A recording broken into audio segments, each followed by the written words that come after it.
সাত সকালে বাড়িতে ঢুকে মহিলার গলার হার ছিনতাইয়ের ঘটনায় স্তম্ভিত শহরবাসী।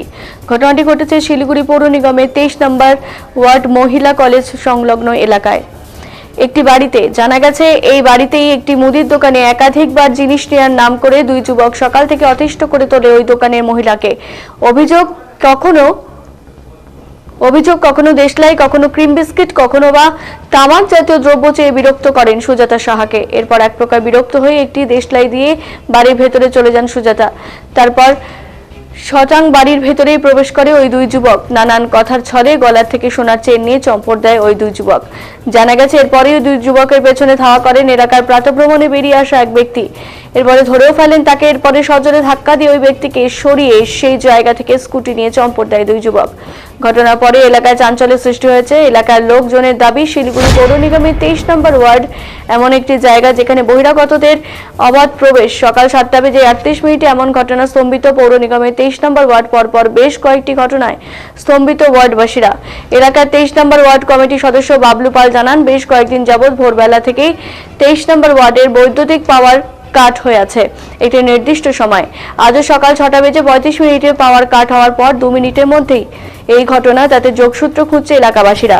ঘটনার পরপরই খবর দেওয়া হয় শিলিগুড়ি মেট্রোপলিটন পুলিশের শিলিগুড়ি থানায়। এরপর শিলিগুড়ি থানা পুলিশ পৌঁছে গোটা ঘটনা তদন্ত শুরু করেছে। ইতিমধ্যেই এলাকায় বেশ কিছু বাড়িতে সিসিটিভি ফুটেজ খতিয়ে দেখে দুই যুবকের ছবি এবং উদ্ধার করেছে পুলিশ।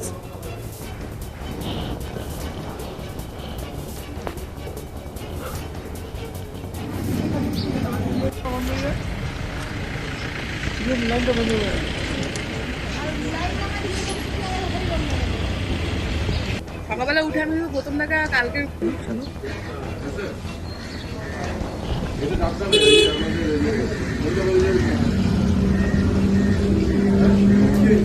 স্টপ রাখো না, আমি আগে কালকে নিয়ে তারপরে দেখাচ্ছি।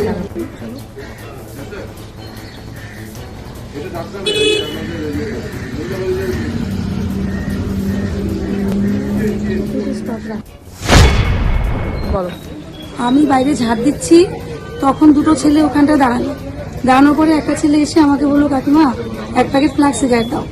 আমি বলতেছি যে না, এখন ফ্ল্যাক্স সিগারেট, তো বলতেই বাড়িতে ঢুকে কাকু সিগারেটের প্যাকেট দিয়েছে, 500 টাকার নোট দিয়েছে একটা, টাকাটাও রিটার্ন করে দেওয়া হয়ে গেছে। ওরা চলে গেছে।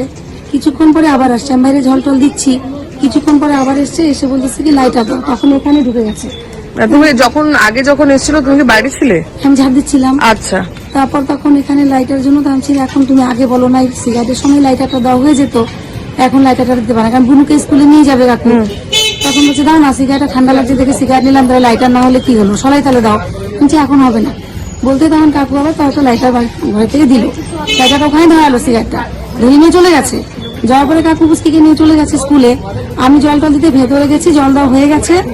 আমি আর এদিকে একবার লাস্টে জল দিয়ে এই করবো, তখন থেকে বলতেছে একটা আমাকে ক্রিম বিস্কুট দাও। আর আবার এসে চলে গিয়ে আবার আসছে, ক্রিম বিস্কুট দাও। ক্রিম বিস্কুট এখন হবে না গো, দিতে পারবো না। লাইটার নিয়ে চলে গেছিল। ক্রিম বিস্কুট দাও, ক্রিম বিস্কুট হবে না। তারপর আবার ভেতরে চলে গেছে। ভেতরে বললাম না ক্রিম বিস্কুট হবে না, বলে না দাও না কাকিমা প্লিজ ক্রিম বিস্কুট দাও না। তখন ডলি মানে আমার যা কুয়াপাড়ে মুখ ধুচ্ছে, আমি ওখানে দাঁড়ানো, বলে ওনাকে বলো না আর কেউ নাই। আমি আর কেউ বলতে, এখন আমরা স্নানে যাচ্ছি, এখন তো দিতে পারবো না আমরা, তুমি যাও, আমরা এখন বাইরে গেছি, ঝাড়টা দেওয়া হয়ে গেছে, এখন জল দিচ্ছি, এখন স্নানে ঢুকো, তুমি যাও, এখন হবে না। বলতেই গেল আমাকে থাপা মেরে নিয়ে। তো আমি সঙ্গে গেল বলে তো সঙ্গে এক ভদ্রলোক সেখানটাই বাড়ি, উনি পিছা করছে, ধরেছে, স্লিপ হয়ে গেছে, জ্যাকেট পরা তো স্লিপ হয়ে গেছে, পাতলা করে লম্বা করে ফর্সা করেছে। এটা মানে এর আগে দোকানে এসেছিল? আমি সেটা বলতে পারছি না, ওইভাবে মনে পড়বে না। আজকে দেখছি 3বার করে লম্বা করে। কত গ্রামের চেন ছিল তখন? সকালবেলা উঠে আমি প্রথম দেখা কালকের খবরগুলো পাঠাচ্ছি, ওটা দিলাম, দিয়ে দেখি চিৎকার।